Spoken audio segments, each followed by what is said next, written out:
Spoštovane dijakinje, spoštovani dijaki, spoštovani profesorici, prav lepo pozdravljeni na to ponedeljkovo dobro jutro na Slovenski matici.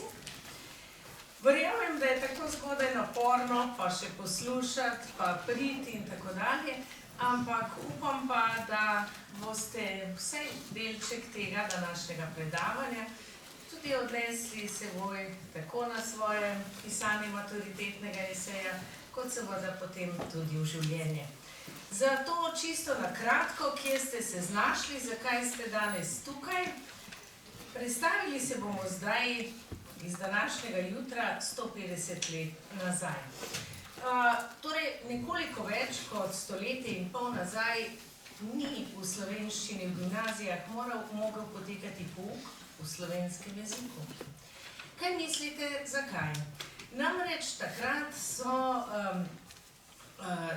je znameniti, tukaj ga vidite, Lovro Toman, ki je bil znameniti slovenski rodoljub in tudi poslanec takratne Kranjske na Dunaju, povprašal šolskega ministra Šmerlika, zakaj vendarle pouk v takratnih srednjih šolah ne poteka v slovenskem jeziku. In kaj mu je ta odgovoril? Kaj se slovenščina ni primerna za kaj drugega, nego za krščanski nauk. Kaj je hotel s tem povedati? Hotel je povedati, da Slovenci nismo imeli razvitih vseh plasti svojega jezika. Če smo že imeli, vemo, razvit literarni jezik, Vodnik, Prešeren, Linhart in drugi, če smo imeli razvit pogovorni jezik, ki so ga ljudje govorili v mestih in na podeželju, pa nismo imeli razvitega strokovnega in znanstvenega jezika. In kaj ta izjava govori? Govori o tem, da je neki jezik suveren šele takrat, ko ima vse oblike svojega jezikovnega pojavljanja, torej pogovorni, literarni in strokovni in znanstveni jezik. In seveda ob takem odgovoru so se potem hitro zbrali slovenski rodoljubi in rekli, ustanoviti moramo založbo, ki bo izdajala besedila, strokovna, znanstvena besedila v slovenskem jeziku in torej tudi učbenike za slovenske srednje šole. No, in tako smo leta 1863 praznovali 1000-letnico prihoda koga v te naše slovenske kraje, 1000 let. Kdo je 863 prišel? Svetega Cirila in Metoda v naše kraje. Vemo, kako sta bila pomembna za razvoj našega jezika in zato so ti domoljubi, ki so v Mariboru imeli poseben literarni večer, posvečen tej 1000-letnici njunega prihoda, zbrali denar, napisali tudi pravila, ki jih lahko vidite tukaj, in rekli, dajmo v Ljubljani ustanoviti Matico slovensko. Tako se je takrat imenovala. Vendarle pot do tega ni bila zelo enostavna. Kaj pomeni beseda matica? Beseda matica, kaj vsi mislimo, da pomeni? Kaj je matica v slovenščini? Ja, mati čebel, tako rekoč.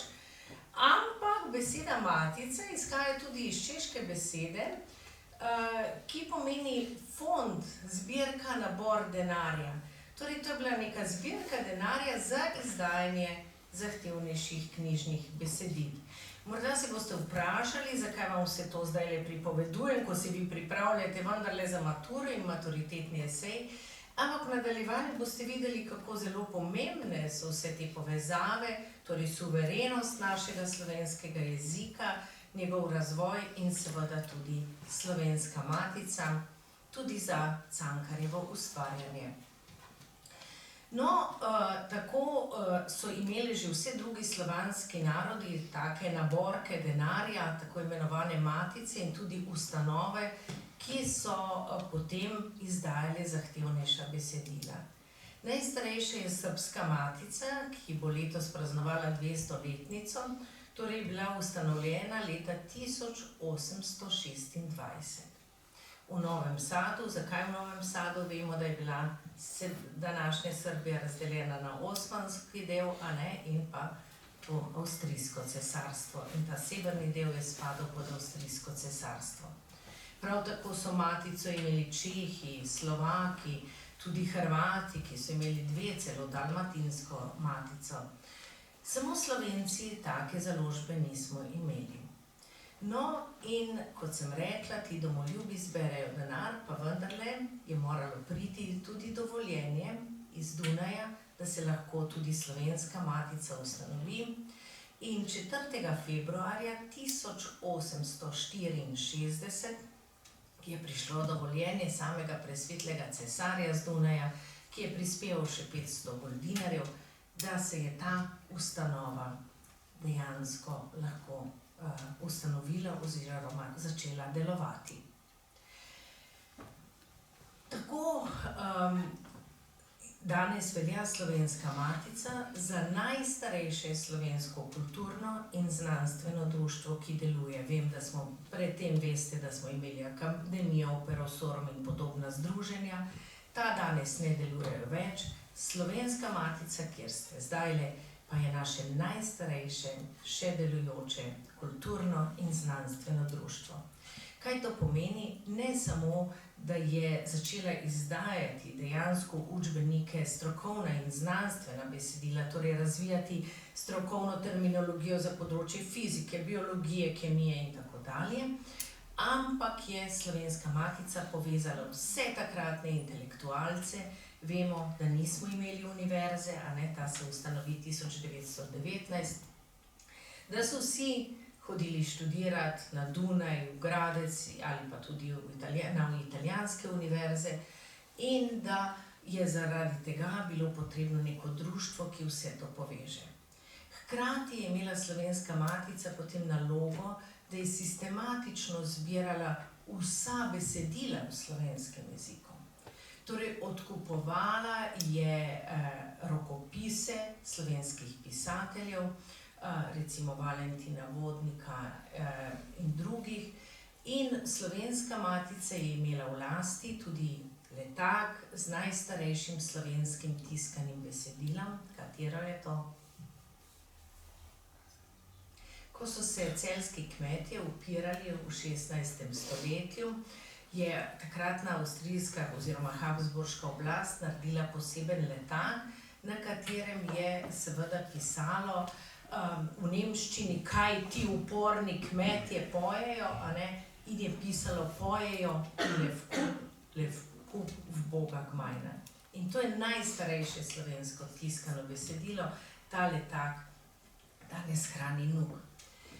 Potem je Slovenska matica imela nalogo, da pripravlja tudi, da skrbi tudi za postavljanje spomenikov. Skrbela je, da smo prenesli posmrtne ostanke Jerneja Kopitarja z Dunaja, potem ko so tamkajšnje pokopališče razdrli. Poskrbela je za postavitve spomenikov, recimo Valentina Vodnika, tukaj na tržnici, pa Ivana Tavčarja na Visokem in podobno. Skratka, Slovenska matica je imela vlogo, da je tako rekoč, takrat, ko nismo imeli svoje države in teh ključnih institucij, skrbela za ohranjanje slovenskega jezika, slovenske kulture, slovenske znanosti in seveda slovenske knjige. Rekla sem, da je bila ustanovljena torej tudi kot znanstvena, strokovna založba. Kaj to pomeni? Da smo predtem že imeli prvo profesionalno založbo, za katero je zaslužen škof Anton Martin Slomšek. Katera je bila ta? Družba Svetega Mohorja je bila ustanovljena v Celovcu leta 1851. Ampak, kot vemo, je Družba Svetega Mohorja izdala tako imenovane mohorjanke ali večernice. Torej, predvsem taka enostavnejša besedila literarna, da je začela učiti ljudi brati, pisati na podeželju. In kako zelo pomembne so bile te mohorjanke, piše pisatelj Prežih Oforanc, ki je rekel, da nikoli ne bi postal pisatelj, če doma ne bi imeli teh mohorjank in jih doma skupaj prebirali. No, druga najstarejša slovenska založba pa je ta, kjer ste vi danes tukaj, torej Slovenska matica, ki pa je potem začela skrbeti za izdajanje tudi zahtevnejših besedil. Dejansko je najprej izdajala učbenike, prvo prevode, prevajal jih je Frane Erjavec, tudi znan pisatelj mineralogije, botanike in drugih. In tako so prišli prvi slovenski tudi naravoslovni učbeniki v ta šolski izobraževalni sistem. Tukaj, kjer ste danes, to stavbo je Slovenska matica odkupila leta 1879. Predtem je imela sobico v tako imenovani Sovanovi vili, ki je bila tam, kjer je današnji konzorcij knjigarna. Tam so bila vsa ta slovenska društva, tudi dramatično društvo in drugo, torej nasproti vaše gimnazije, ne približno. No, tukaj, kjer pa ste danes in vas gledajo z sten ti častitljivi gospodje, a ne možje, pa so portreti predsednikov Slovenske matice.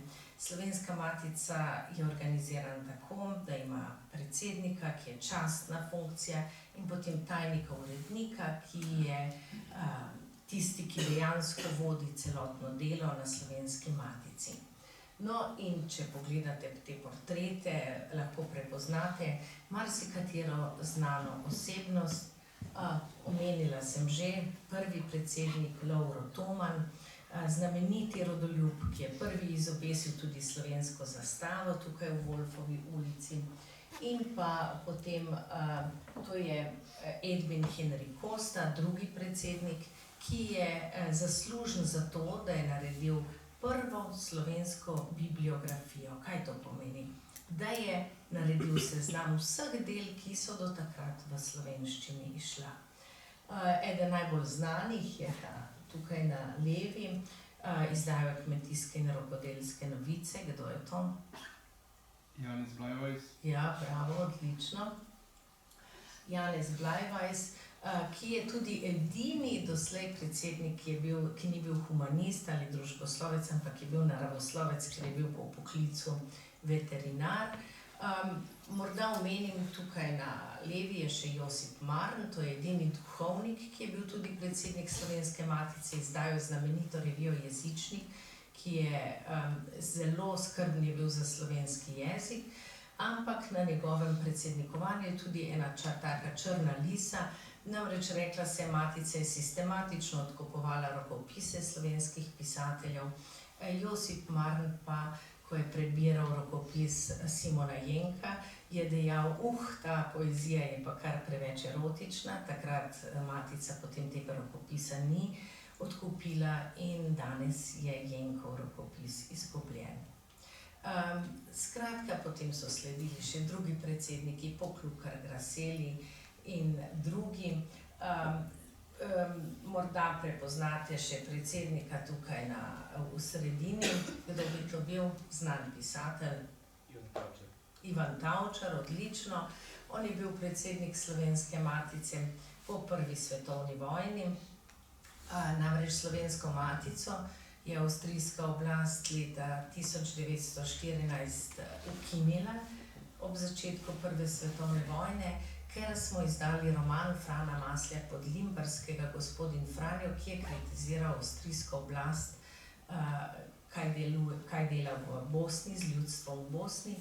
In takrat so zaplenili vse premoženje in tudi dragoceno donacijo Antona Kneza, o katerem bom kasneje spregovorila, so seveda pobrali, glede na to, da so na Slovensko matico vezali številne vojne kredite, tako da je Ivan Tavčar kot odvetnik, vemo, da je bil župan in odvetnik, je komaj rešil celotno premoženje in zato je bil potem tudi 2 leti v času županovanja tudi predsednik Slovenske matice.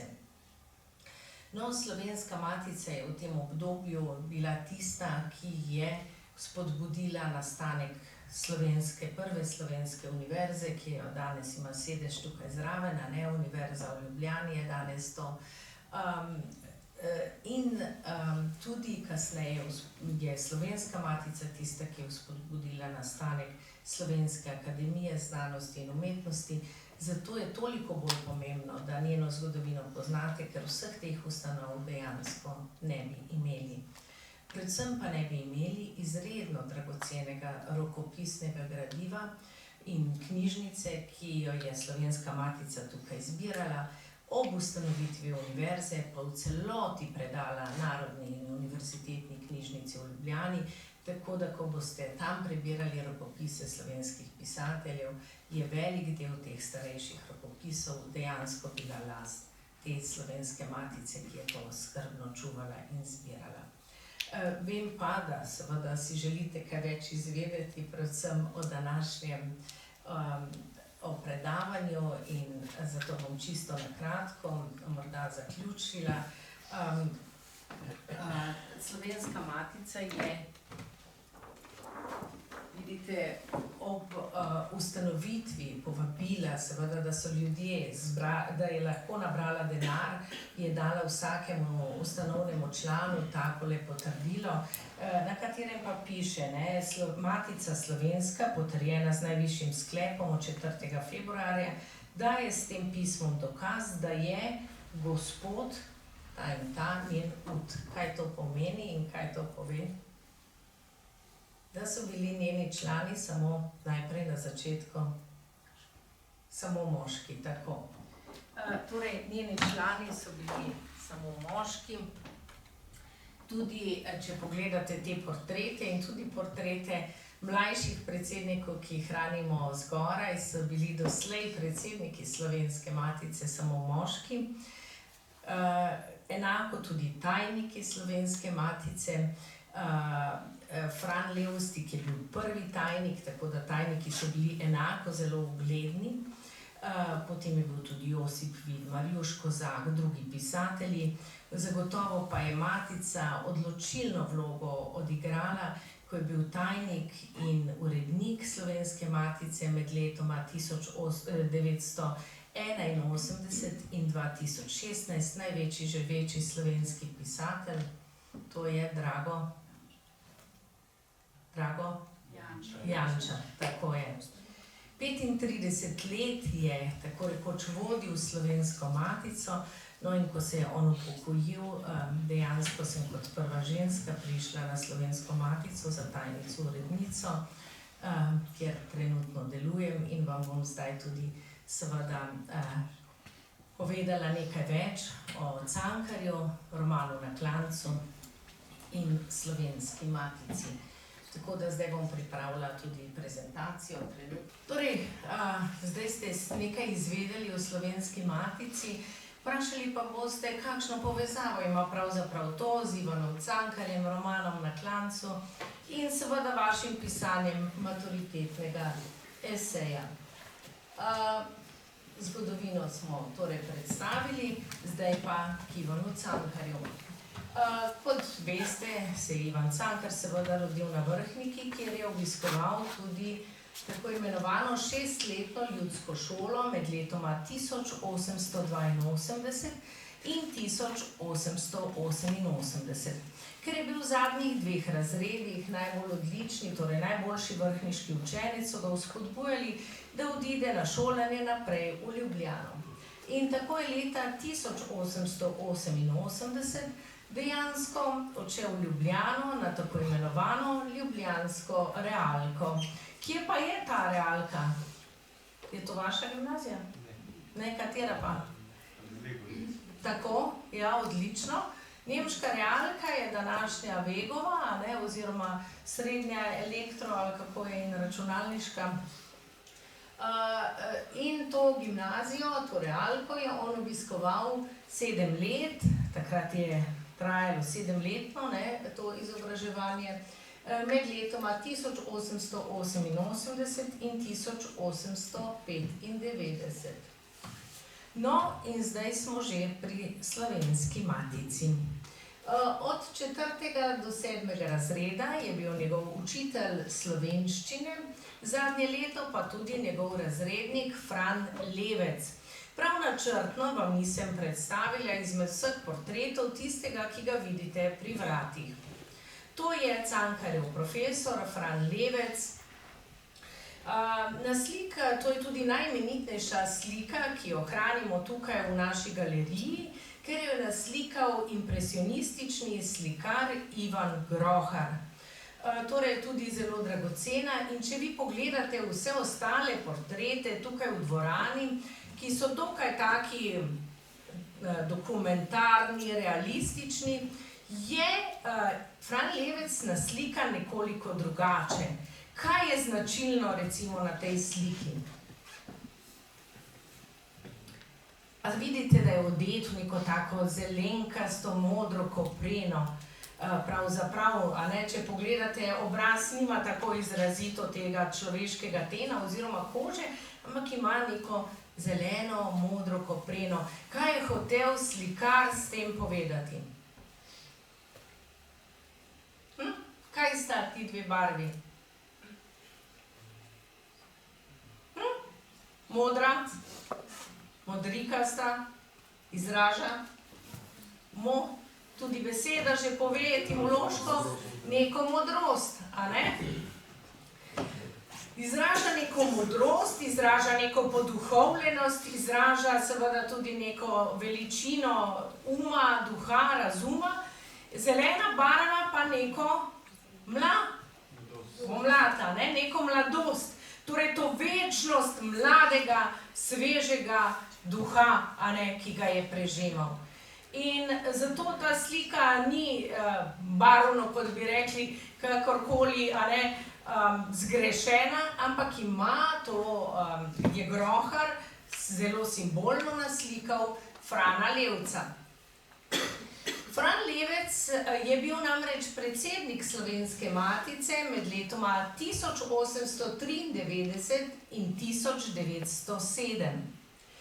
In hkrati pa, sem rekla, biti predsednik je častna funkcija, to ni neke vrste služba, je bil seveda ves čas je na matici že deloval, vodil predno, je postal predsednik tudi književni odsek, torej tisti odsek, ki skrbi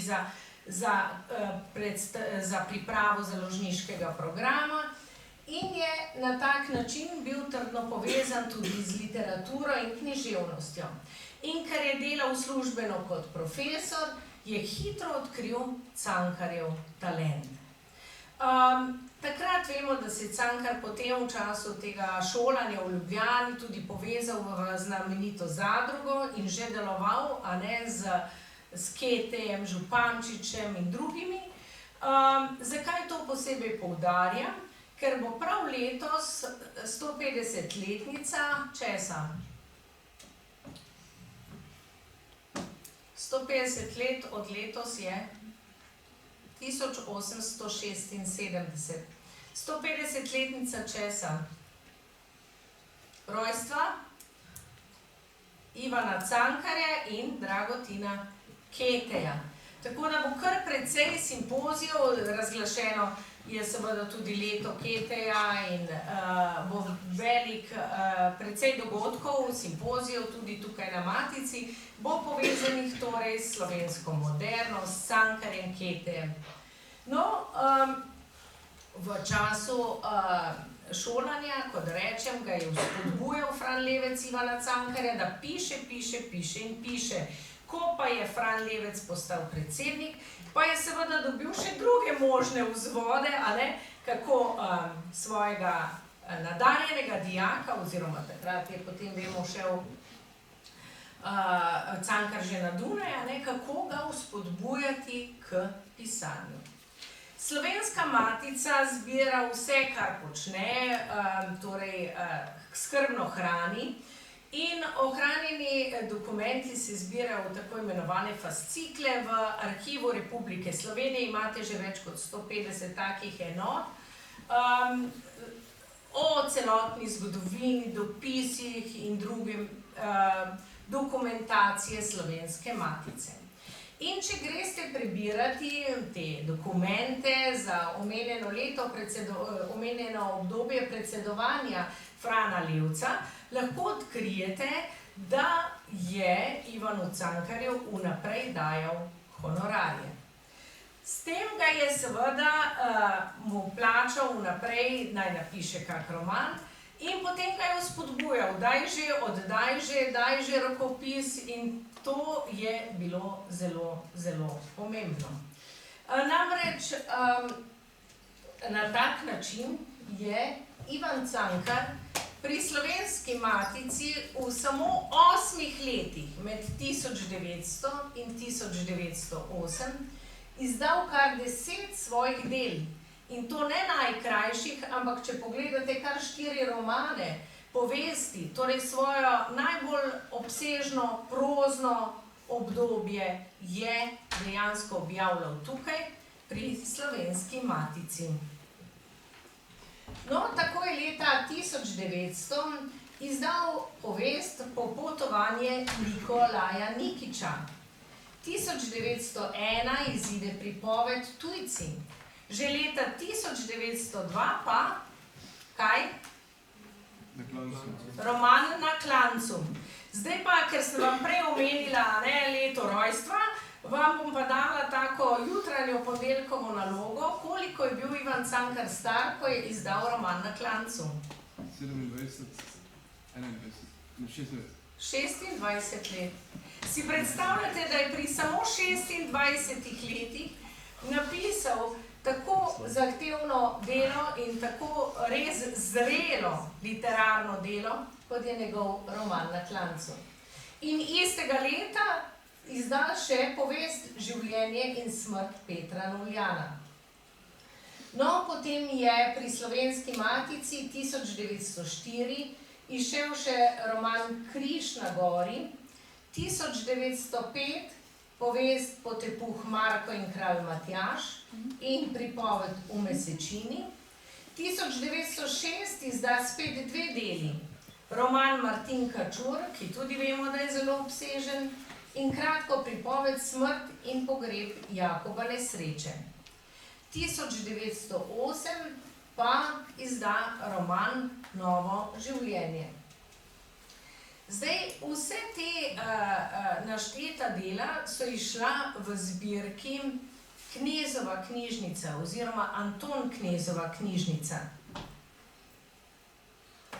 Samo malo da poiščem. To ni originalna naslovnica, ker so takrat izdajali knjige v mehki vezavi, torej so bile papirnate platnice in so se vse raztrgale.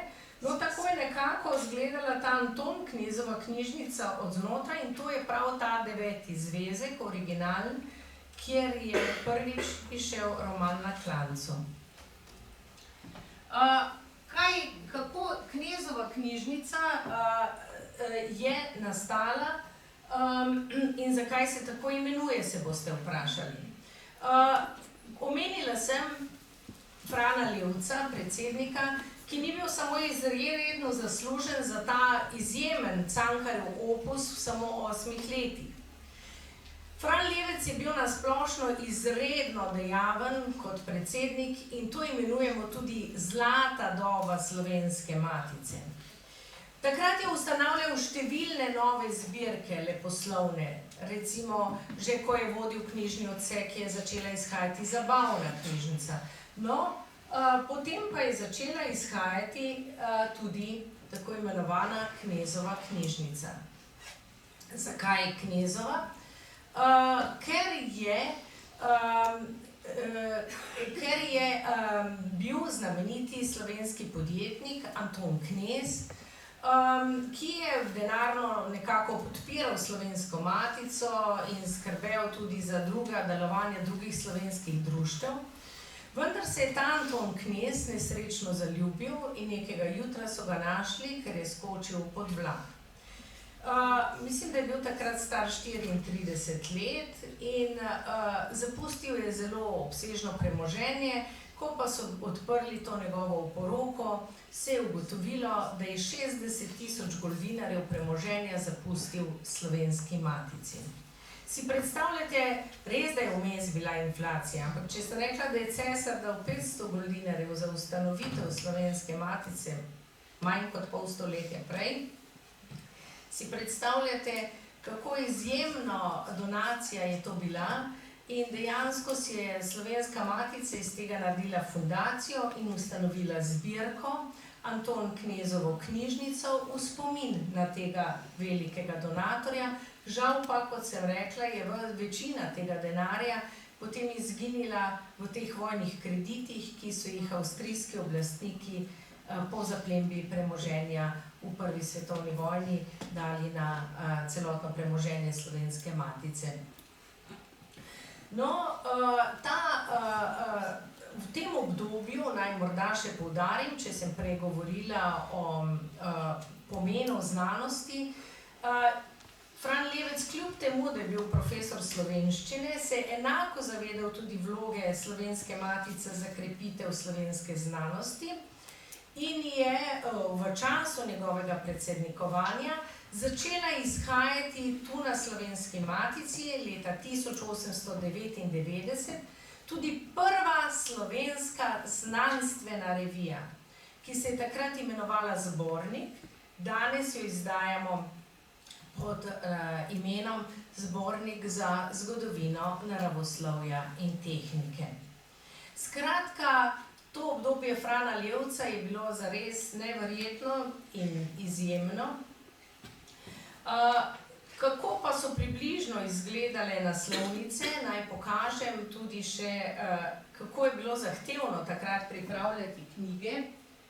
Tu vidite original, kako so morali narisati vsako naslovnico, seveda na roko, da se je potem to odtiskovalo.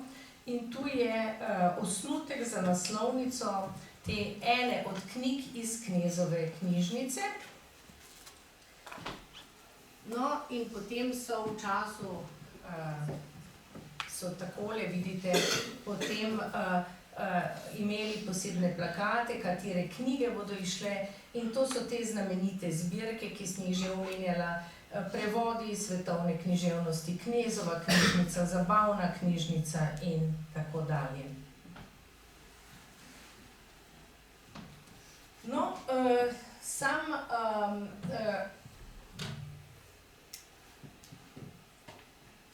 Ivan Cankar pa, kot sem rekla, se leta 1908, kot ste lahko videli, to obdobje sožitja nekako med Slovensko matico in Ivanom Cankarjem zaključi. Potem Ivan Cankar ni izdal pri Slovenski matici ničesar več. Kaj smo rekli, do kdaj je bil predsednik Fran Levec?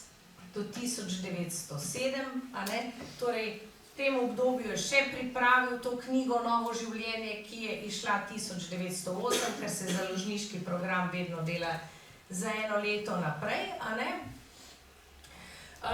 Potem pa je Fran Levec prenehal s predsednikovanjem in predsednik Slovenske matice postane Fran Ilešič. Kaj to pomeni? Fran Ilešič je bil tako imenovan ilirist. Ilirist je tisti, ki si prizadeval ne samo za združitev južnoslovanskih narodov, ampak predvsem za nek njihov skupni jezik. Torej, da bi imeli mi vsi nek skupni jezik s Hrvati, Srbi in tako dalje. In v ta namen so začeli pri Slovenski matici izdajati tudi hrvaško knjižnico, tako da so izhajale knjige kar v hrvaščini in podobno. In temu se je Ivan Cankar odločno uprl. Vemo, da je sicer tudi sam imel v Ljubljani predavanje Slovenci in Jugoslovani in govoril o možnih povezavah med temi južnoslovanskimi narodi, ki so sestavljali takratno Avstro-Ogrsko, da bi se povezali, da bi postali močnejši. Nikakor pa nikoli in vedno je izključeval pa kakršnokoli jezikovno stapljanje, narodno stapljanje, kulturno stapljanje, in temu je Ivan Cankar ostro vsak trenutek nasprotoval. No, in zakaj je dejansko, kako je zelo izrazito temu nasprotoval, govori ta odlomek iz njegove zbirke Črtic Moje življenje. To je citat iz izdaje iz leta 1920, kjer piše takole.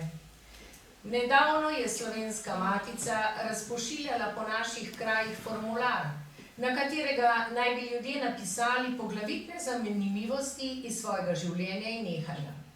Tudi jaz sem dobil tak formular, pa nisem vedel, kaj bi z njim. Besedilo je bilo namreč hrvaško. Moj občevalni jezik pa je doma edinole slovenski. Državni uradi so se naučili slovenščine. Morda se jo bo sčasoma tudi Slovenska matica. Iz teh in takih razlogov sem izročil formular dekli, da podkuri z njim. Ta odlomek je zelo, zelo pomemben. Zelo pomemben zato, ker vidite, kako je Fran Levec kot profesor slovenščine v njem ni prebudil samo literarnega talenta, v njem je prebudil tudi njegovo kulturno slovensko, narodno slovensko in slovensko jezikovno zavest, da, kot je zapisal, je njegov občevalni jezik doma, torej kadar ni na Dunaju in drugje, edino slovenski. Govorila sem vam uvodoma, s kakšno težavo smo Slovenci prišli do tega, da je slovenščina sploh postala izobraževalni jezik. Torej, da je prišla v naše gimnazije. Vemo, kdaj je bila sprejeta šolska reforma Marije Terezije in leta 1850 še vedno vpijajo Slovenci, da ni izobraževanja v slovenskem jeziku. Si predstavljate? In s kakšno muko so ti slovenski rodoljubi to dosegli, z upiranjem na Dunaju in tako dalje. In tega se je Ivan Cankar izrazito zavedal. In zato, seveda, na vas je, da je tudi vaš občevalni jezik doma edino slovenski. In da se ostro vsi upremo prizadevanjem nekaterih, da bi slovenske univerze izobraževale oziroma da bi pouk na slovenskih univerzah potekal v angleščini. Zakaj? Ker to v 21. stoletju nikakor ni potrebno. Ko vemo, da imamo slušalke, ki si jih lahko tuji študent natakne in mu te s programom digitalnim v hipu prevedejo to predavanje v angleški ali katerikoli njegov drug materni jezik.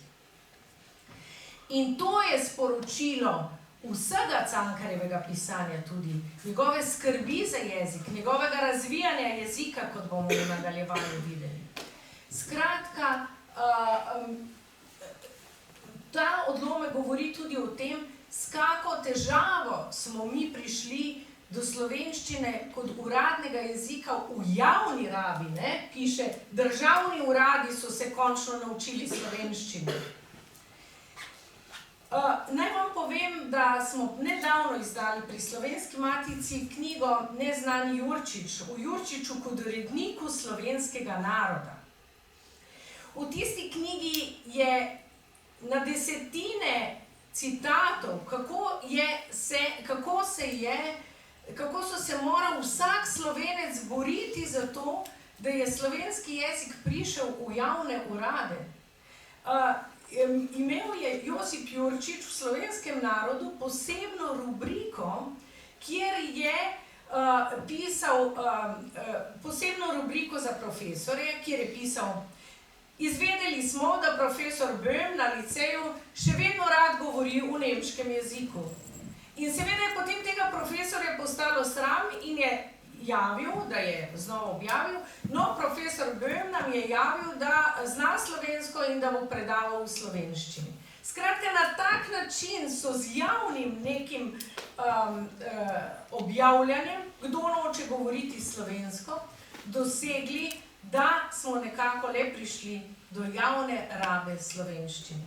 Zato je na vas, ki ste nova, mlada, prihodnja generacija da to, kar so si ti stoletja in stoletja prizadevali z veliko muko in delom vsi naši pisatelji, da to ohranjate tudi v prihodnosti.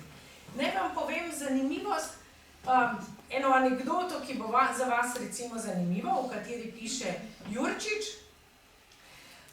Ko so v Ljubljani razsajale črne koze, je mestni odlok dal razglas, javni razglas, kjer je pisalo v nemščini, kam se lahko ljudje pridejo cepiti oziroma kako morajo čuvati, kakšni so ukrepi.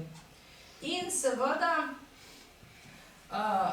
takoj, tisti dan, Josip Jurčič v Slovenskem narodu objavi, mestni odlok je objavil notico o kozah samo v nemščini, zelo dobro, očitno se prijemljajo samo Nemcev, Slovencev pa ne.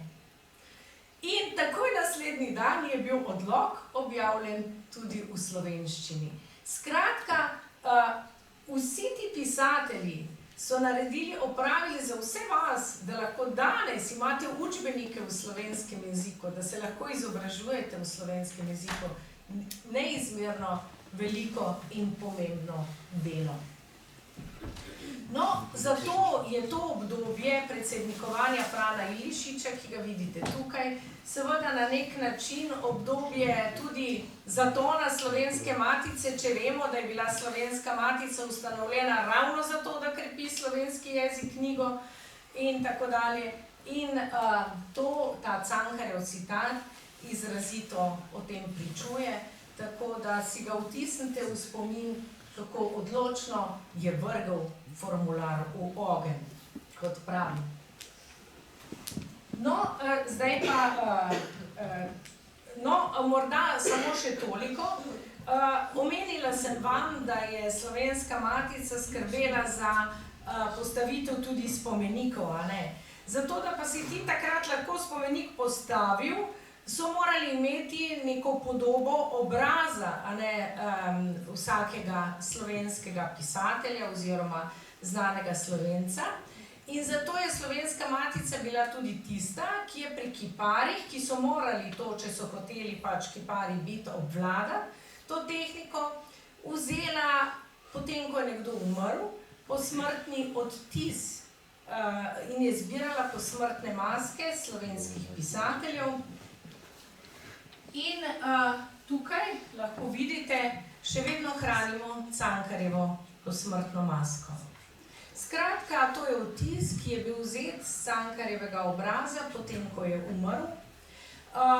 Naj povem, seveda, tukaj, če boste si pogledali od blizu, lahko vidite tudi ta znani udarec, a ne, ki naj bi ga Cankar dobil, ko so govorili, da je padel po stopnicah, vendar tudi iz tega citata, ki sem vam ga povedala, govori o tem, da je Cankar res govoril o povezavah južnoslovanskih narodov, da pa je potem, ko je videl, na kak način naj bi bil seveda in kaj naj bi bil uradni in prevladujoč jezik takratne kraljevine, ki je nastala po prvi svetovni vojni, je na nek način taki obliki združitve nasprotoval. Zato obstajajo teorije, seveda zgolj in samo teorije, da so ga morda po stopnicah tudi porinili, kjer je dobil hud udarec in potem v bolnišnici po daljšem obdobju umrl. No in tukaj se vidi tudi še vdolbina in morda bo kdo izmed vas, seveda tisti raziskovalec, ki bo kaj več resnice o tem tudi odkril. Skratka, to je na nek način. Hranimo še posmrtno masko Gregorčiča in Ivana Prijatelja, ostale so seveda izginile oziroma so ohranjene v kakih drugih muzejih. Smo pa zelo veseli, da je ostala Cankarjeva posmrtna maska in tudi še nazadnje smo našli v naših omarah še rokopis njegovega zadnjega romana, ki je šel pri matici, to je roman Novo življenje, ki smo ga prav tako predali leta 2023 Narodni in univerzitetni knjižnici, 22 konec leta in 23 dobili za to tudi Trubarjevo priznanje, da smo vse to rokopisno gradivo jim predali. Zdaj pa k romanu Na klancu In vidite, tako je izgledala dejansko ta naslovnica te knjižice, ki sem vam jo pokazala, te originalne izdaje 9. zvezka, v katerem je roman Na klancu izšel. In ta obseg del, ki jih je v samo 8 letih napisal, pa to pri taki mladosti, ko smo ugotavljali pri 26 letih roman Na klancu in podobno, vam pričuje tudi nekaj o tem in vam polagam dejansko na srce, da so seveda hude degradacije, da so neupravičene izjave, češ ti slovenski literati, saj so bili sami pijanci, Prešeren je pil, Cankar je pil, pijan je padel po stopnicah. Tole se vprašajte, ali bi kdorkoli od vas v 8 letih na roko bil zmožen napisati tako obsežna besedila, če bi res tako popival, kot za Cankarja pač ljudje radi govorijo. In če bi lahko, kdaj je Ivan Cankar umrl? Leta 1918, sem rekla, ko se je ustanavljala kraljevina, koliko je bil star? Koliko je bil star, če je 1876? 42 let. Si predstavljate, do 42. leta starosti, če pogledate njegova zbrana dela, je 29 takih zvezkov. Ali bi lahko nekdo napisal 29 takih zvezkov na roko, popravljal gradivo in vse, če bi resnično veljale vse ti pripovedi o njegovem nenehnem pijančevanju in tako dalje. Skratka, ta pristop, da se vedno žali slovenske književnike, je tudi na nek način diskreditacija temu, kar se je Cankar odločno upiral, slovenske kulture, slovenske literature in slovenskega jezika. In upam, da ne boste več tiste generacije, ki boste takšne izjave ponavljali za drugimi. No, roman Na klancu, izdan leta 1902, prvotno v taki podobi, vi pa ga imate v taki. Kaj iz te naslovnice je videti? Kaj je na naslovnici prikazano? Ja, na naslovnici je? Na naslovnici je Cankarjeva mati, kot bi vi rekli, če razumete roman čisto avtobiografsko, oziroma literarna junakinja Franska, oblečena vsa v temno, vsa v črnem, ampak ob njej brli luč. Hkrati imate te tipične podobe slovenske vinjete, nagelj in podobno, ki tudi izpričuje to, kar sem že poudarjala, Cankarjevo izrazito naklonjenost slovenski kulturi, jeziku in vsemu, kar je z njim povezanega. No, roman, kot smo rekli, je šel leta 1902. Prvo je načrtoval naslov Kako židana ruta, In Židana ruta, naslov, izhaja iz katerega odlomka? Vse ste že prebrali romana, Ja, kaj se zgodi? Mati prinese, ja? Ja, franski sestre rdečo židano rudo, franski pa zelen vrh predpasnik. Ja, tako je, mati prinese predpasnik in židano ruto. Franska že sanja, kako bo s to židano ruto šla k nedeljski maši in kako bo ona vsa pisana, židana.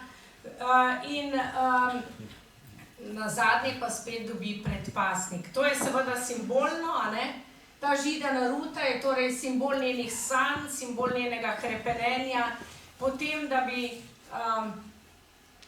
bi izstopila iz te črnine, ki jo imate na naslovnici, da bi torej bilo tudi njeno življenje pisano, lepo, židano, ampak je obsojena na predpasnik, ki vemo, da je simbol na nek način večne skrbi za družino in dom in ognjišče.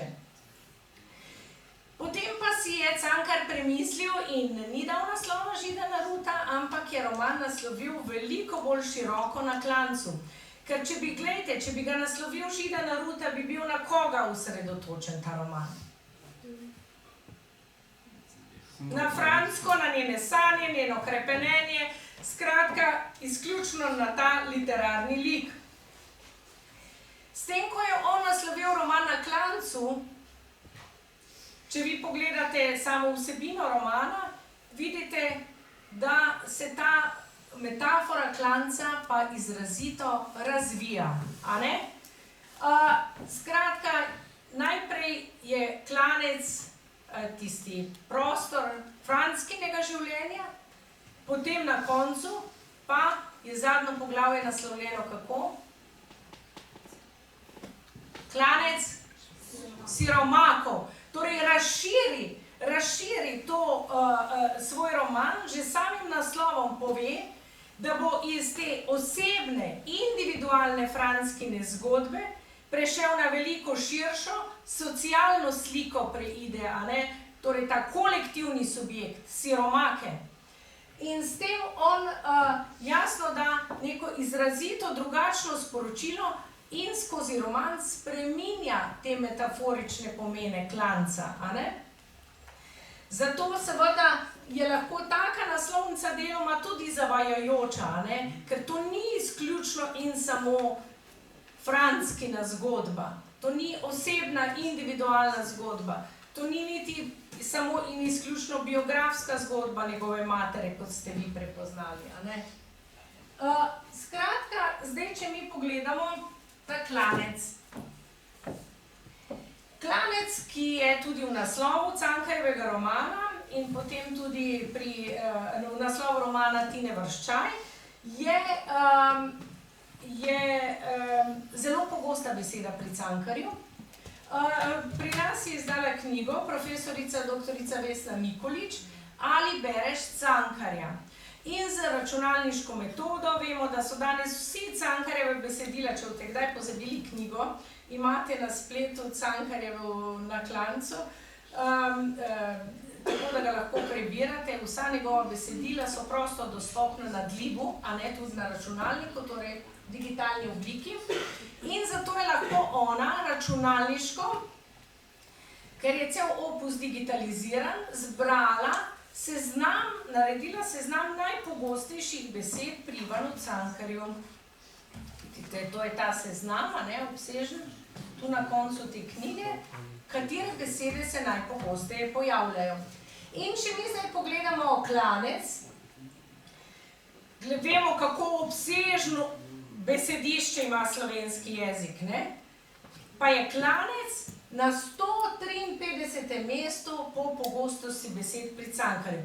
Poudarim naj seveda, da tu ne gre za veznike, glagolske oblike in podobno, a ne? Ampak pridevniki, samostalniki, glagoli so v tem seznamu, ne? Torej te ključne besedne vrste. No, in pojavi se kar 446 krat in je celo neposredno za besedo žalost, pa vemo, kako pomembno je bilo to čustvo pri Cankarju, in tik pred besedo cerkev. Še bolj pogosta je ta metafora voza, ki je na 105. mestu po pogostosti pojavljanja v Cankarjevem opusu. Zdaj pa seveda vas bom vprašala, kaj pa mislite, katera je pa najpogostejša beseda, ki se pojavlja v celem opusu Ivana Cankarja med temi besednimi vrstami, samostalniki, pridevniki, glagoli. Kaj boste rekli? Mati? Ste skoraj vsi za mati, a ne? Čisto vsak razred reče mati. Ampak mati je sicer pogosta beseda, je na 28. mestu in se pojavi 1523 krat. Zelo veliko vam pa pove, katere so prve besede. Najpogostejša beseda pri Ivanu Cankarju so oči, se pojavi 4843 krat. Potem sledi človek, roka, srce, obraz, gledati in na 7. mestu videti. Kaj so te besede? S čim so povezane? To so človek, deli njegovega telesa, predvsem pa, kaj vam pove, da so oči glavne. Kaj so oči? Ja? Hkrati so oči, kaj?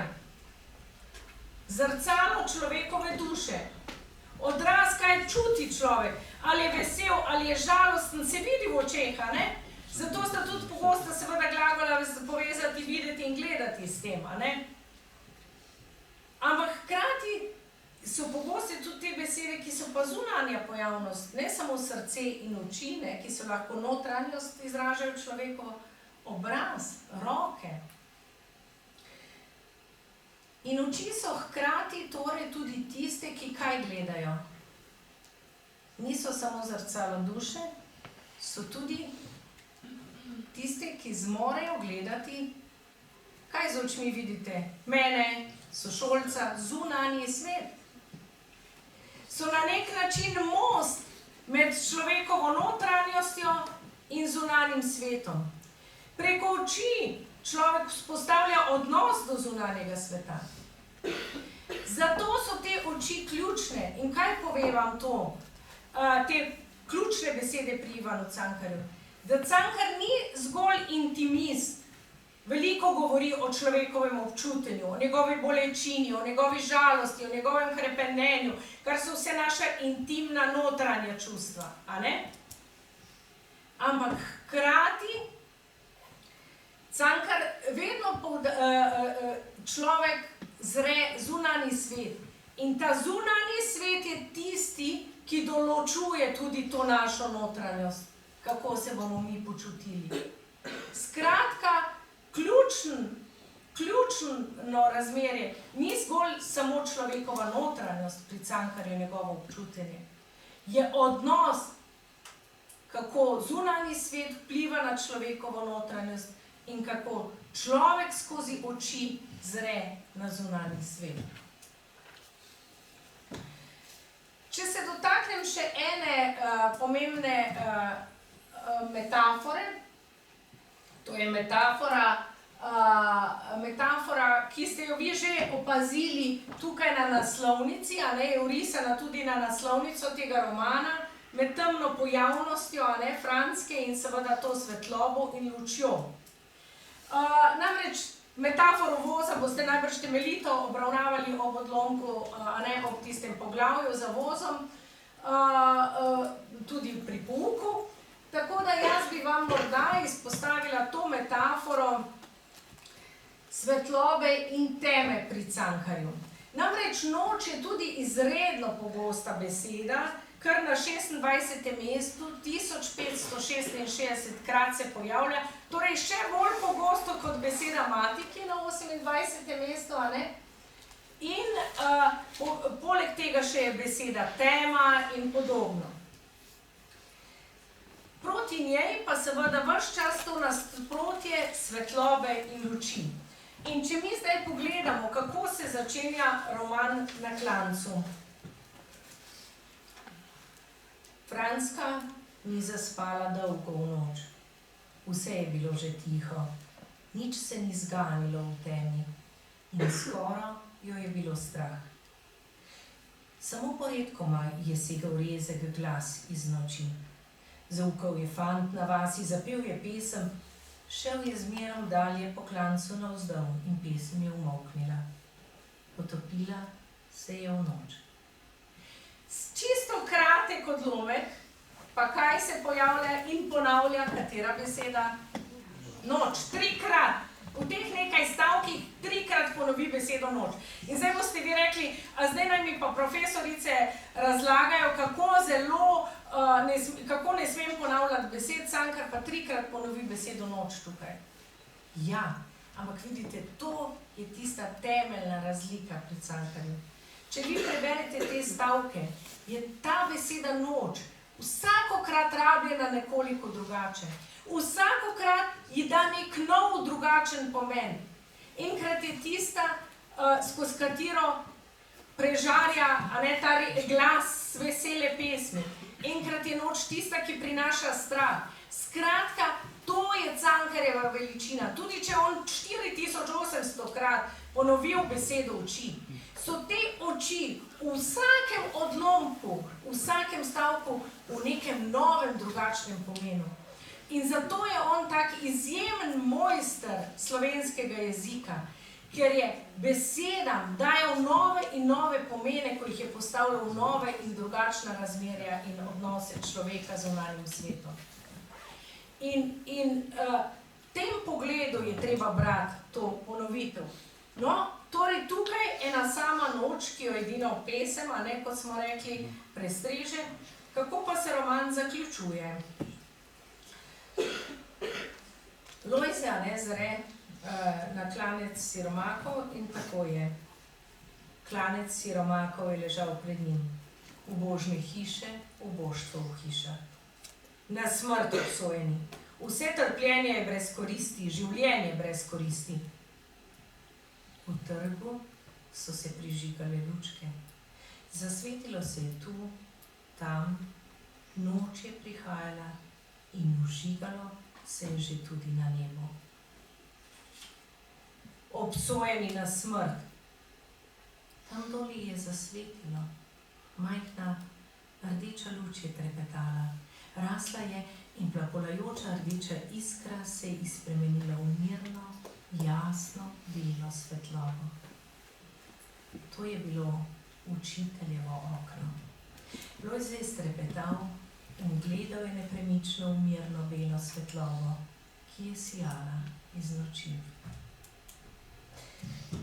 A vidite to razliko rabe noči, ko govori o Franski, na začetku, o njenem življenju, o njenem občutenju, o njenem hrepenenju, ko je obsojena tako rekoč samo na noč. In o novi generaciji, sin Lojze, ki vendarle v noči uzre tako zvezdnato nebo nad sabo, torej prižigale so se lučke na nebu, kot trg, ki se razžari. In ne, da samo uzre luč, on uzre belo, jasno svetlobo. A vidite, kakšna sprememba je tu na zaključku? Kaj je ta bela, jasna svetloba? Bela, jasna svetloba je tu izredno pomembna in ključna metafora, s katero zaključuje. In kje je ta svetloba?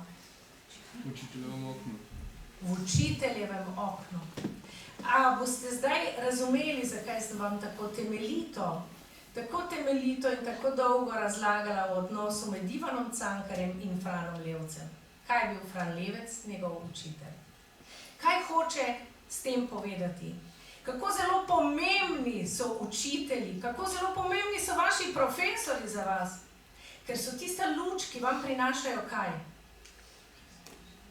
Znanje, razsvetljenje. Znanje, razsvetljenje, da boste zmožni v tem, ko je v brezup noči pogreznen, obsojeni na smrt Lojze, je učitelj tisti, ki mu prinaša s tistim razsvetljenim oknom drugačno, novo, svetlejše sporočilo.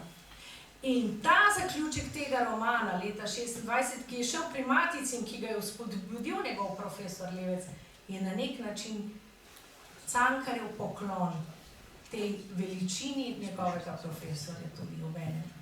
Torej, in seveda znanju, ki nam prinaša razsvetljenje, ki nam prinaša luč, ki nam omogoča, da ta klanec siromakov ne bo, kot ugotavlja Lojze, vedno obsojen na smrt. No, zdaj smo mi začeli to, opravili nekako to prvo branje, pa hkrati že tudi tretje. Prvo branje je običajno usmerjeno na to, da pogledamo naslov, zakaj je dal tak naslov, kdaj je delo išlo, izvemo nekaj o avtorju, a ne? Da seveda pogledamo, kateri so zdaj tista ključna sporočila, ki jih prinaša roman. Predvsem pa beremo zgodbo, a ne? Kako, kaj se dogaja, kaj se ne dogaja, kaj opisuje pisatelj in podobno. Drugo branje je običajno tisto, ko poleg te zunanje zgradbe, a ne, gremo opazovati že bolj to samorazdeljenost, notranjo zgradbo romana in pa seveda, če pogledamo mi zdaj, kako je ta roman razdeljen v tem našem drugem branju. Roman je razdeljen v 8 razdelkov, 8 poglavij, a ne? In če vi pogledate naslove za vozom, Fani, kako se je Franska omožila, izgnanci, vzbrstela je mladika, študent Lojze, vračajo se izgnanci in klanec siromakov. Izmenično se kaj izmenjava v teh naslovih? Enkrat je v naslovu literarni subjekt, oseba, ne? Fani, izgnanci, študent Lojze, klanec siromaki, ne? Klanec siromakov. Torej, ali bodi si individualni subjekt, Fani, pa študent Lojze, ali pa kolektivni subjekt, ne? Izgnanci in klanec siromakov. Vsako drugo poglavje pa opisuje neko, kaj? Za vozom, vzbrsteti, vračati se, neko dogajanje. In vidite, tu je točno to, kar sem vam razložila. Ta dialektika, ta dialog pri Cankarju med človekom in zunanjim svetom. Med človekom kot osebo, posameznikom ali kolektivnim subjektom in zunanjim dogajanjem. Tudi tu, v same naslove teh poglavij je on upisal na nek način to razmerje, ki je neprestano, a ne izmenično tukaj načrtno postavljeno. Skratka, če pa mi pogledamo tudi to notranjo zgradbo, ali se pravzaprav karkoli spremeni, ali se pravzaprav karkoli dogodi v tem romanu. Ali so vsi, kot ugotavlja še na koncu romana Lojze, obsojeni na eno in isto mračno in temačno življenje. Kaj se spremeni, če mi pogledamo v tem romanu? Nič? Kateri odnosi se edini na nek način spremenijo? Poleg te svetlobe, ki je seveda napoved drugačnega življenja in luči. Franskin odnos z materjo se najbolj spremeni. Ta odnos z materjo, vemo, kakšna je bila mati na začetku. Mati je na začetku da njej predpasnik. Tudi ko jo potem da služiti, kadar pride na obisk in se pogovarja s tisto Marišo, ko ona opisuje 2 koščena obrazasta zrna. A veste, preberite v tem duhu, kako potem je Nežki naklonjena, njej daje denar mati in tako dalje. Ampak vendarle se, kaj zgodi na koncu v tem odnosu? Pobotata se nekaj. Tako. Zdaj tudi, če je to preračunljivo strani matere, da je ona seveda videla, da bo edina Franska tista, ki bo na koncu zanjo skrbela, pa vendarle se odnos spremeni. Njun odnos se spremeni. To je v bistvu tisti najbolj dramatičen obrat v romanu. In v tem duhu lahko berete seveda tudi, kako se je spremenil Cankarjev odnos do njegove matere. Zdaj, ko boste vi brali seveda roman, boste iskali še drugo. Katere so avtobiografske prvine. Tako ste rekli, to je Cankarjeva mati na naslovnici. Skratka, seveda lahko najdete ogromno avtobiografskih prvin. Te se delijo na več. So topografske, Vrhnika, Ljubljana, Dunaj, to, kar je dejansko, so postaje Cankarjevega življenja. To so topos. Topos je prostor, dogajalni prostor, in to so topografske prvine, so zagotovo marsikatere avtobiografske. Potem so nekatere dokumentarne, faktografske avtobiografske prvine v tem romanu. Recimo, Tone Mihov je odbornik bralnega društva. Dejansko je Cankarjev oče tudi bil odbornik. Celo take detajle je vpisal v sam roman. In potem so tu seveda psihološko-čustvene avtobiografske prvine, kot je odnos do matere. Zdaj,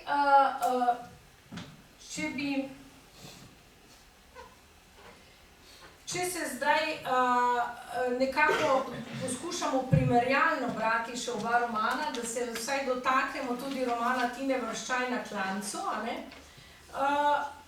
ki je pa roman 21. stoletja, bomo zdaj v tem kontekstu, ki sem ga vam malo začrtala v Cankarjevem romanu, poskušali primerjalno pogledati, kako pa je to v romanu Tine Vrščaj. To je pa tisto, če bo to tretje branje, recimo izrazito branje metafor, pa prvin, pa vsega tega, bo to nekako vaše četrto branje literarnega dela. Torej primerjava med enim in drugim delom, kar je tudi za maturitetni esej nujno. Zdaj, če mi primerjamo že oba avtorja, Cankar rojen na Vrhniki, Tina Vrščaj v Ljubljani, med njima 110 let razlike. Razlika je pa seveda tudi ta, da je on moški avtor, ki v ospredje postavlja žensko zgodbo. Jaz se spomnim, kako pri Feriju Lajnšku pisatelju večkrat rečejo, pa kako moški pa tako izjemno zna žensko dušo, to žensko hrepenenje pa vse to prikazati. Skratka, kljub temu je seveda ta distanca med pisateljem in glavno osebo zagotovo večja, kot pri Tini Vrščaj, ki je ženska in piše ženske perspektive. Zdaj, razlika je tudi zelo velika v razumevanju ženske v enem in drugem času. Vi se boste vprašali, pa kaj je tej Franski, saj si je sama kriva, pa da denar, da gre v gostilno, pa pusti, da pije, pa tako dalje. V 21. stoletju tega ne bi ženska počela, pa dovoljevala. Morate razumeti, da je to bil čas, ko je bilo to za ženske normalno. To je čas omejenih ženskih pravic in seveda je bila to razmerje ženska-moški drugačno in ga je treba tudi iz tega drugačnega vidika brati. Medtem ko seveda Tina Vrščaj piše v času, ko so ženske že imajo uveljavljeno enakopravnost, pravice in vse. Zdaj, velika razlika je tudi, če pogledamo oba avtorja v tem, da je Cankar tudi osebno bil rojen na Klancu 1, danes je to hiša na Klancu 1, da je bil torej rojen bolj na podeželju in je z tega klanca odhajal v mesto. Medtem ko pri Tini Vrščaj je tako osebno njena zgodba drugačna, dejansko je tudi sama rojena v Ljubljani in vem, da se je odselila z malimi otroki v neke hribovite del tam pri Moravčah ali kje. Skratka, tudi sama je izkusila ta prehod iz mesta na klanec, na hrib. In enako vpiše tudi v zgodbo tega svojega romana junakinje Eve. Zdaj, če oba pa pogledamo, kaj pa ima je skupno enemu in drugemu avtorju, če pogledamo eden rojen na Vrhniki, drugi v Ljubljani, nobeden od avtorjev torej nima tega izkustva geografskega roba, da bi bil rojen v Prekmurju, da bi bil rojen, ne vem, na Jesenicah in potem hrepenel po tem središču Slovenije, prestolnici in tako dalje. Ona dva sta oba rojena v središču, torej je v celoti, ne gre za neki geografski rob, ampak izključno se tudi njuni junaki počutijo odrinjeni na družbeni rob. Torej gre za izrazito socialno občutenje roba pri obeh. No in morda še ena zanimivost, da oba pisatelja živita, oziroma Cankar je nekoč bil prvi slovenski profesionalni pisatelj, ki je živel od pisanja, in enako tudi Tina Vrščaj je samostojna ustvarjalka z področja kulture. Dobro, naslov je seveda enak, s tem, da vemo, da Tina Vrščaj klanec poimenuje kot kraj, torej je pri njej na klancu z veliko začetnico. Človek se vpraša, glejte, romana, pri vas sta še celo oblikovana povsem enako, obseg približno enak, naslov enak, ali ali je to zgodba enaka, osrednja nekako figura je ženska, njeno doživljanje, stiske v družini, alkoholizem partnerja, socialna revščina, iskanje službe in tako dalje, vrsta podobnosti. Kako zdaj lahko rečemo, da je to neko izvirno avtorsko delo, a ne? Če je čisto se zgleduje, niti ne skriva, že z naslovom dokazuje, da ona v popolnosti na nek način sledi Cankarjevemu romanu, ki je pa seveda napisan z perspektive 21. stoletja. Zdaj, veliko del je v svetovni književnosti takih, ki so doživela predelave skozi stoletja, ne? Gotovo je pa katero delo, ena drama, je pa tista, ki je doživela daleč največ predelav skozi vso zgodovino. Sofoklej, Antigona. Tako rekoč na stotine dram je narejenih po Antigoni, tudi Slovenci imamo svojo Antigono, a ne? Dominik Smole napisal Antigono dramo, ampak seveda potem, ko se sprašujemo, kaj je zdaj pri Dominiku Smoletu izvirnega glede na tisto Sofoklejev original, enako moramo seveda tu se spraševati, kaj je tista izvirnost, zaradi katerega je seveda tudi žirija Modre ptice in vsi drugi prepoznali to kot neko posebno literarno delo 21. stoletja. In to bomo pa zdaj videli v nadaljevanju. Povedali smo, da je klanec pri Ivanu Cankarju izrazito ta klanec, ki izraža revščino, bedo, se ga že imenuje klanec siromakov, kot strmo pot, napor življenja, ki ga nikoli ne moremo v bistvu doseči vrha. Medtem ko je metafora klanca pri Tini Vrščaj spremenjena. Kako se začenja njen roman? Na klancu zmeraj piha. Eva skuša pognati korenine v to zemljo, a zemljo odnaša.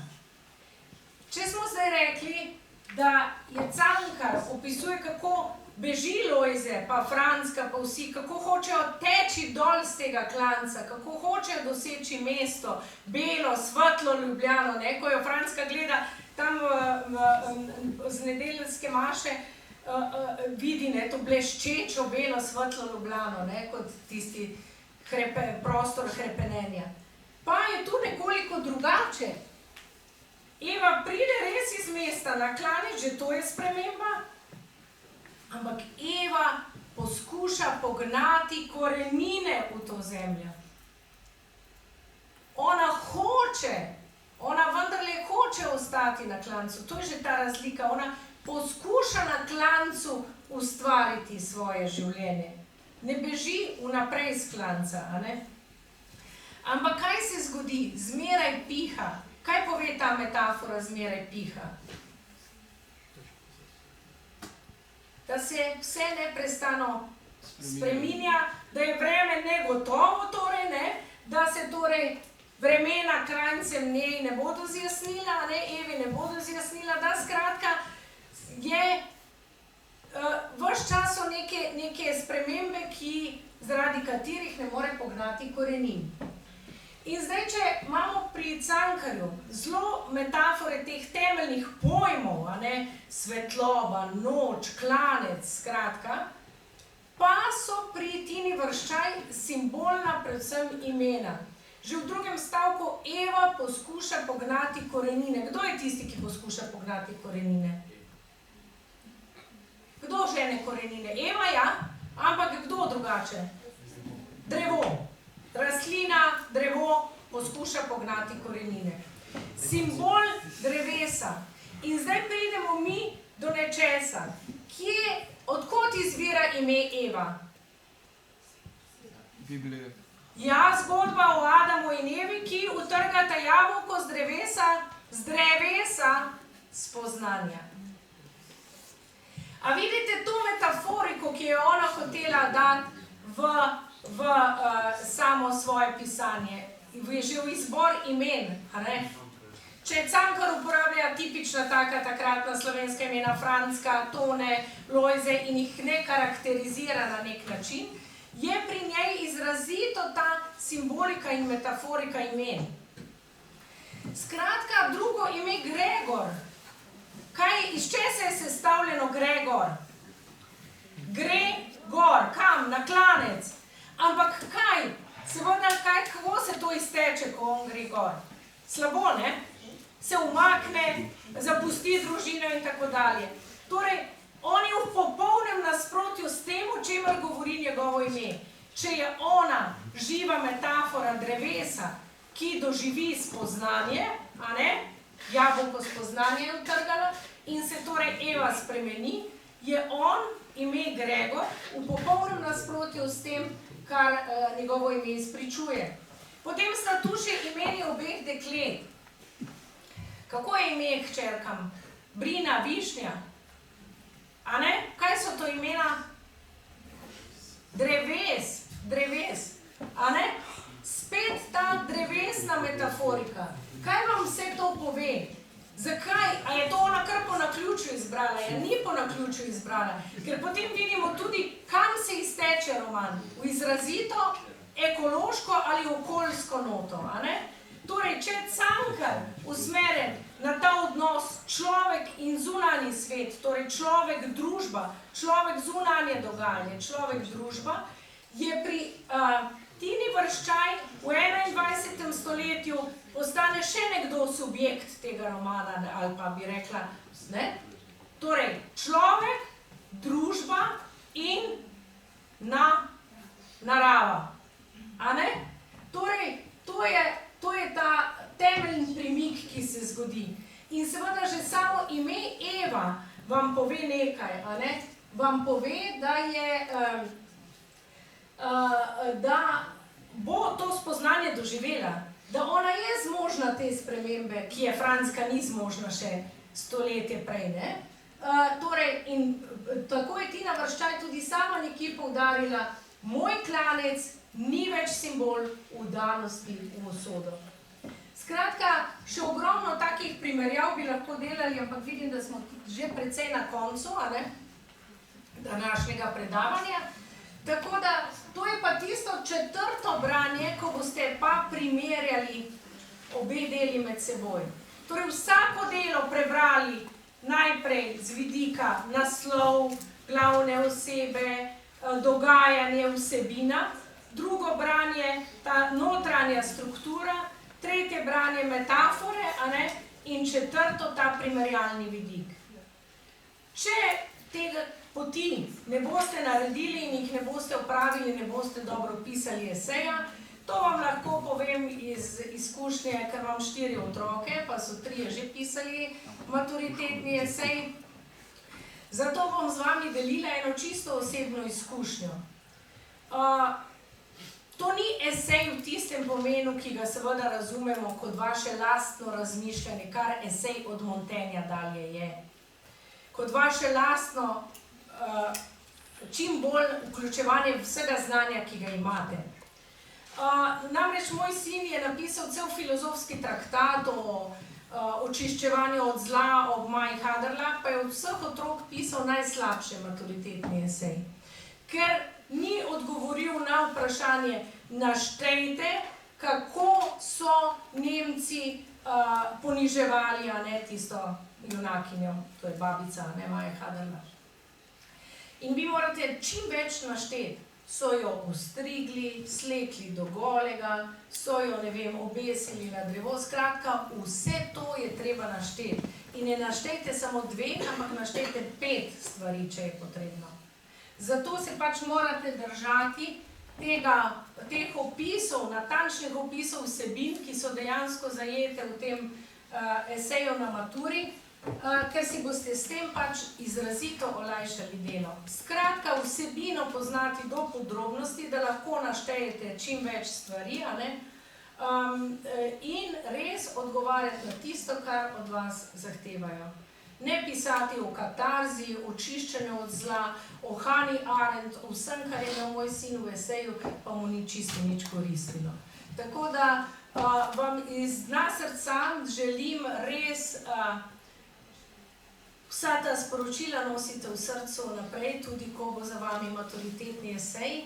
To so sporočila, seveda najprej, vi boste tisti, ki boste pisali prihodnjo zgodovino slovenske matice, slovenskega jezika in slovenske kulture in ni vseeno, kako jo boste pisali, ali boste ohranjali vse te sporočila, ki so nam jih pustili naši predniki.